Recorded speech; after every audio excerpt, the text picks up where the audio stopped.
Hello mga igsoon, maayong hapon na pod no.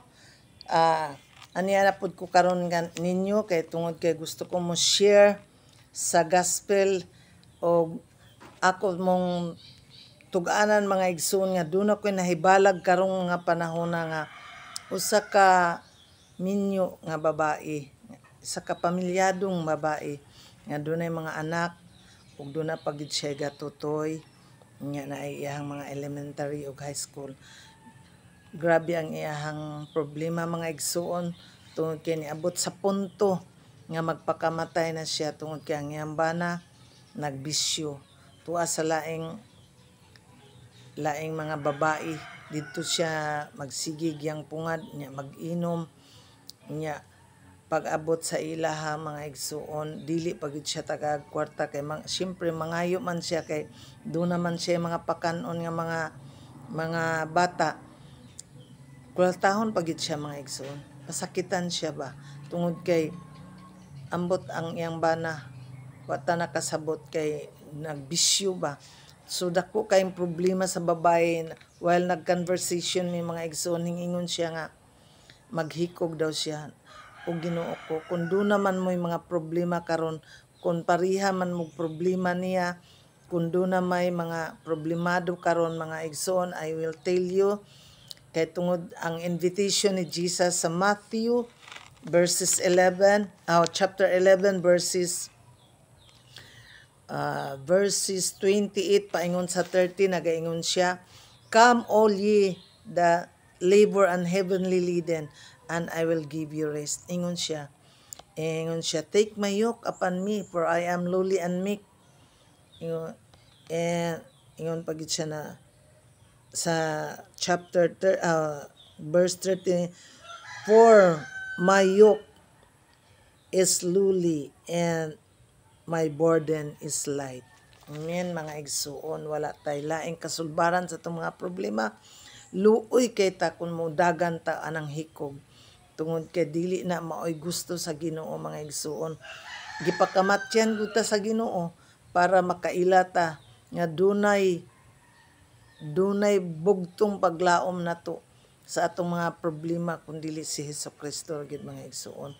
Mao na kung kinsa may gapariha og problema nianing bayhana daghana ta kaniadto inana pud ko pero praise the Lord tungod kay sa dihang nakita ang gugma sa Ginoo dakong milagro gyud mga igsuon kay tungod kay iya kung gipakamatyan o giluwas ko niya siya lamang ang atong kadaganan wala nay lain nagaingon ang iyang pulong, "Come unto me those who are lonely and heavy laden, and I will give you rest." Walay lain tang kasulbaran mga igsuon ang ato ra gyung Ginoong Hesukristo. Ang atong bugtong paglaom mudagan ta niya, "Pray," ingon siya, "and everything will be fine." Wala na lain tang kadaganan ayaw pagdagan anang hikog tungod kay imbis kay kung nagtuo mo nga ang hikog mauna nay bugtong paglaom nga maka-escape ka sa problema diri sa kalibutan. I tell you mga igsuon, musamot kay pag-abot once nga mamatay ka mga igsuon, diha gyud ka sa mga kamot sa demonyo.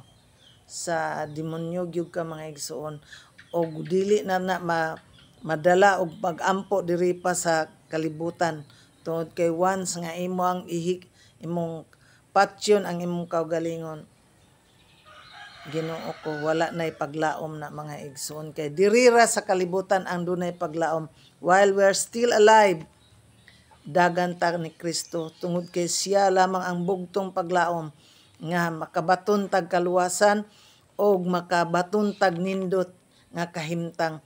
Dili man ngadto nga madato ta, basta we can assure you nga diha sa iyahang mga kamot dunay kalinaw ug dunay kalipay. Diha lamang sa iyahang mga kamot dunay bugtong paglaom nga hatagan ta niya og nindot nga kapahulayan. Musa mga igsuon, ayaw gyud taon mo pagdangop anang hikog tungod kay luoy kayo ang atong kalag. Pag-abot ra bagyod, ingon ra bagyod ang Hebrews, ang Book of Hebrews mga igsoon, it is appointed unto man once to die, and after this is judgment. Wala na gyud mo atubang gyud ka, ang imuhang lawas ug ang kalag mo separate na, mo diretso day nag-adto ni Kristo para maghusay mo kung unsa imong binuhatan diri sa kalibutan. So mga igsoon, ingon gyud ako lang gyud mong nag-share ko ani pinaagi sa Bible mga igsoon nga ayaw gyud og duol anang hikog tungod kay duna patay bugtong paglaom. Si Jesus maunay ato ang bugtong paglaom.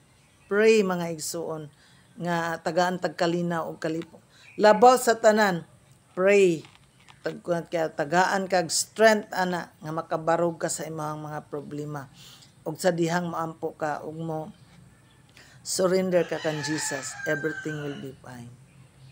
Maura ginay akong istorya mga igsuon kung kinsa may dunay problema nga pariha sa babae nga akong istorya, igsuon, dangop kan Jesus.